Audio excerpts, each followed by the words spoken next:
Hey guys, Mr. Brading here to explain to you guys how to write a simple CER paragraph.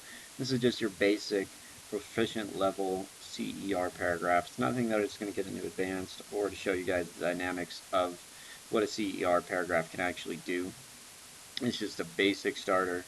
And throughout this presentation, I'm going to do a few things. First, I'm going to explain to you what a claim is, then what an evidence sentence is, and then what a reasoning sentence is. And then I'm going to give you guys an overall outline of how your CER paragraph is going to come together with these three types of sentences.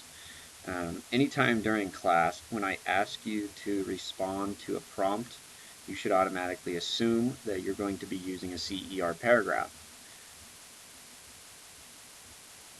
All right, so the claim is pretty much your most basic answer to a question. For example, I'm going to talk about this question down here because that's the one that's going to be used in the rest of the presentation. Are there any factors that determine how fast we stop when driving? The way I'd see a third grader probably answering that is, yes, there are many factors that determine how fast we stop when we're driving. I wouldn't expect them to go into too much more depth than that. And so that's about what your claim is going to be. Just a real simple, what you think is true. What do you think is actually correct?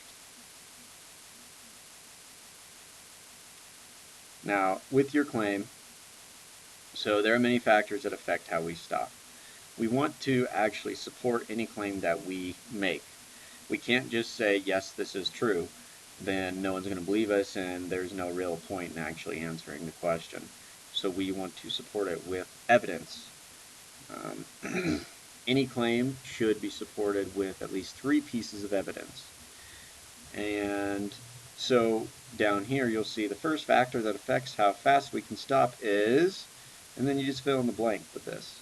You can probably put anything in here, anything that you think would affect how fast a car could actually stop. Then you want a second sentence for each piece of evidence. This is your example. Okay, so you take the piece of evidence, so let's say if it's raining, first factor that affects how fast we stop is weather. For example, if it is raining, then it will take us a longer distance for us to stop.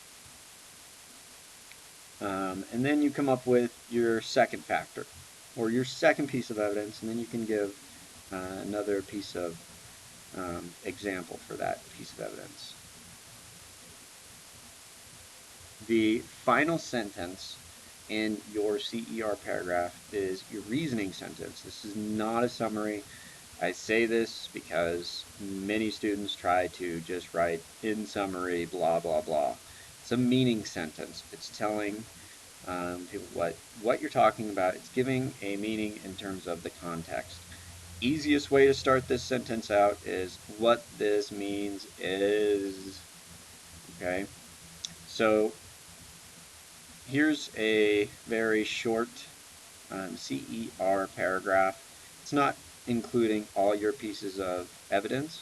It's just kind of putting in one piece of evidence and then having you start the reasoning. So there are many factors that affect how we can stop. First, if the weather is bad, our tires will slide more.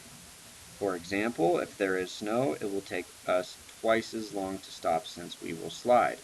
Okay, so your evidence with an example, and then your reasoning sentence. What this means in terms of driving safety is, okay, maybe I would put here what this means in terms of driving safety is that we should go slower in inclement weather. Okay. Now to break this down and to give you guys an overview, you have your claim, then your first piece of evidence with an example, second piece of evidence with an example, third piece of evidence with an example. Then you have your reasoning sentence. So altogether, at a minimum, your CER paragraphs should be 8 sentences long. One for the claim, one evidence, example, evidence, example, evidence, example, reasoning. Okay. That is the end of this presentation. That's all you pretty much need to know to get up to a proficient CER paragraph. Other than that, see you guys next time.